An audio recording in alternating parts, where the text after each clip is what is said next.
the very beginning was the two of us going for a long walk in the streets of LA, frustrated filmmakers, basically like, man, every movie we've ever wanted to try and get made isn't being made, and so we just got to write something that we can make no matter what. And just the two of us, even if we have to act in it, even if we have to shoot it in your backyard, that's the movie we have to write. And we ended up being really inspired by Adam's son, and we just wanted to make a movie that was small but felt really big.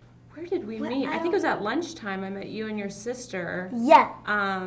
But I mean, I immediately fell in love with her. I'm not a mother in real life, so it was easy though to take on that kind of maternal role with her because she's so sweet and a very talented actor. It's actually my first time really working with someone your age, I think, and it was great because it really forces you to stay present in the moment because you have to sometimes help them and guide them instead of like just being so focused on what you're doing. You have to put all of your attention on them, which is really what you should be doing as an actor, but sometimes you just get, into your controlling state and trying to like do it a certain way. So it was really a great challenge for me of staying present with her, and she's so talented, as I'm sure you've seen in her performance. She's just a superstar. We auditioned around the whole continent, US and Canada, looked for every, we auditioned some boys even, because we were like, we just need a great kid in this role.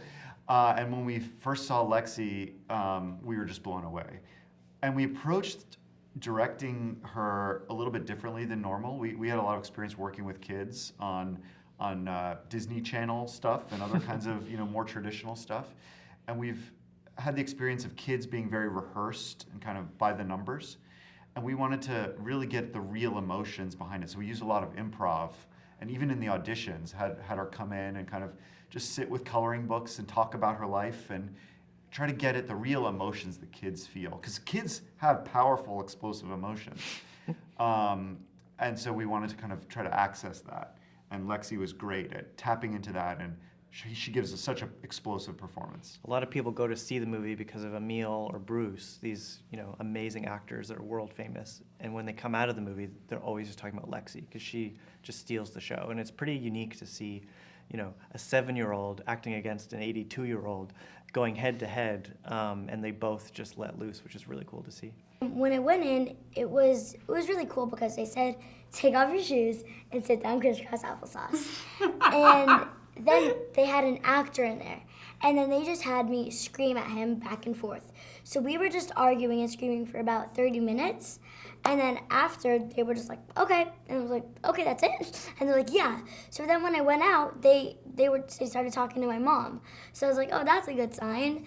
And then, we got the lookbook, then we got the full script, and everything was just insane and amazing. So I was really curious about Chloe, and when I found out I got the part, I was insanely happy. Yes. And you liked the character too. Of course. You connected a lot yes, with her. Definitely.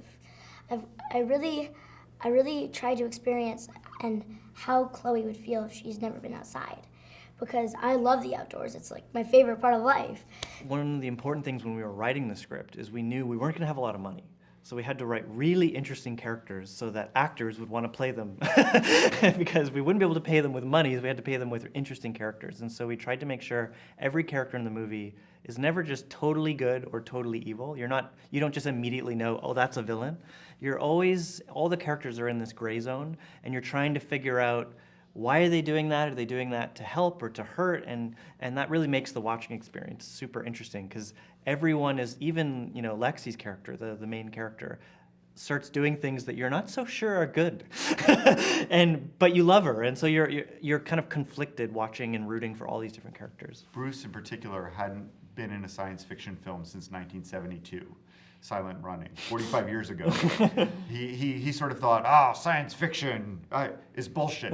I want to play real people and get my teeth into them.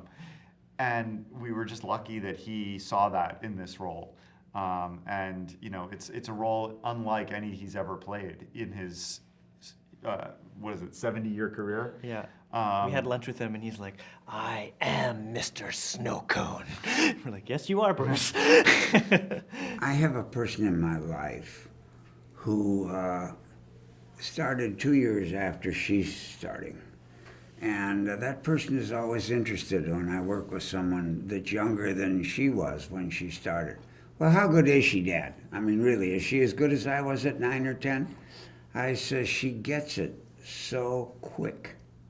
And that's your most amazing talent. I mean, it's like, I don't know whether Mom gets it quick or Dad gets it quick, but you get it quick. And that's what made it a joy for me, was the response time. I mean, you know, she's just on top of it.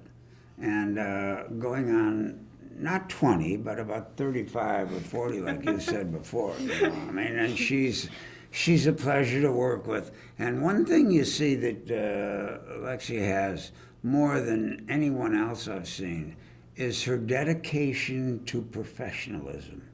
I mean, she knows set decor. She knows to be there. She knows her lines. She knows everything else. And she never lets her personality get in the crew's way. She's part of the team, like she said about a family earlier.